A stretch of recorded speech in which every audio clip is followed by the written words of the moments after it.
So you look at a Nebraska team that, I don't have to tell you, figured out ways to lose games last year, played with some of the best teams in the country for close to complete 4 quarters, and then just found a way to losing more one-score games, not just this past season, but under Scott Frost more so than any team in the country. More big impact transfer portal additions than anybody in the Big Ten. Christian, what are your thoughts about Nebraska football as we are less than 3 weeks away from seeing them on the field against Northwestern? Well, I think they've certainly created a pressure cooker environment, in Lincoln right now, and it's you got to win this year, right? He's got to win. He's got to produce on the field. He's eliminated all the excuses, and I think that starts with the offensive line. Last year they were ranked 104th in the country as far as sack rate.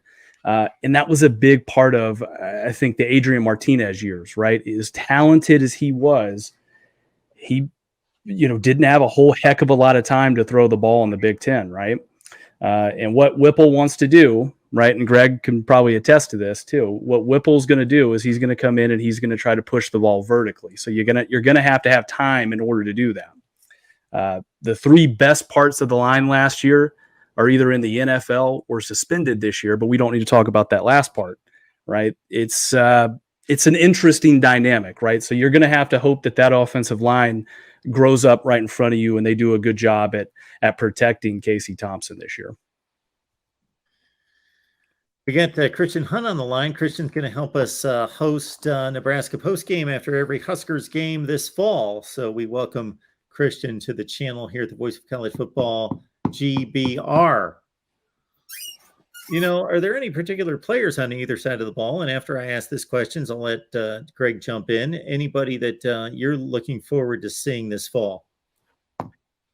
I'd say on both sides of the ball this year, I'm going to say on offense, it's both tackles. The both tackles, like we were talking about earlier, they've got to step up and they got to do a better job at protecting.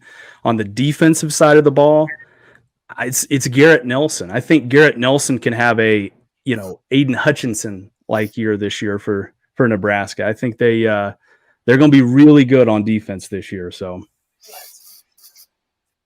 sorry, I'm being attacked by Zoe. That's what I figured. I kind of had that feeling that by the look on your face, Greg, I knew Zoe was in the picture, even though she wasn't in the picture. It's half hour till dinner time, and she's getting antsy. Well, you need to tell Zoe just that she needs to know the schedule here. I know. If we talk Nebraska football, then we eat. Yeah, what was going on here? I'm lost. No, well, first off, though, you got to know who those tackles are on the offensive side before we get things going in Dublin here in 2 weeks. But no, I mean, all signs right now on the offensive line seem like there's been much improvement. And like if you're listening earlier, the running backs had such high praise out of the first scrimmage here on Saturday. And they're not getting high praise if the offensive line wasn't doing their thing. So we're gonna see. Obviously Nuri New-Ellen's not around, but it's time for Teddy Prohaska to step up. He's coming off of an injury, and Bryce Benhart time to step up, and Turner Corcoran's going to move on the inside, and it's time for him to live up to his ranking too. And the offensive line obviously is actually the highest ranked high school ratings coming in any of the rooms on the football team right now. And with Donovan Raiola now taking the reins over, I think things are way better than what you're trying to make it out to be. And obviously, Garrett Nelson is, and I'll tell you right now, and we mentioned this yesterday. I talked with Stephen Wynn, the defensive line transfer from Alabama that has spent 4 years at Alabama, and we had a side interview going on with him yesterday, and he was asked the question about leadership on the team, and this is Stephen Wynn. This is a guy that was a high 4-star ranked kid coming out of high school and spent 4 years at Alabama. So he's not a youngster coming in. I mean, he's in his early 20s.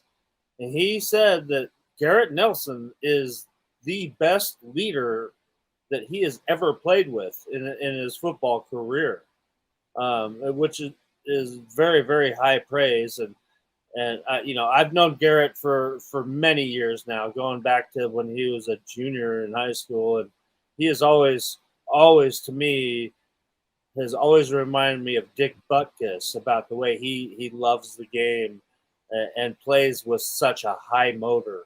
And I mean, he knew growing up in Scottsbluff, Nebraska, that the only thing he ever wanted to do was play football at Nebraska, and he was also a state champion wrestler as well. But obviously football is his thing, and I've always envied him by the way he goes 100% all out. And sometimes, I mean, coaches have always throughout his career have always had to tell him to slow down sometimes, because he is that crazy in love with going out there and hitting people and just going 110% all day long.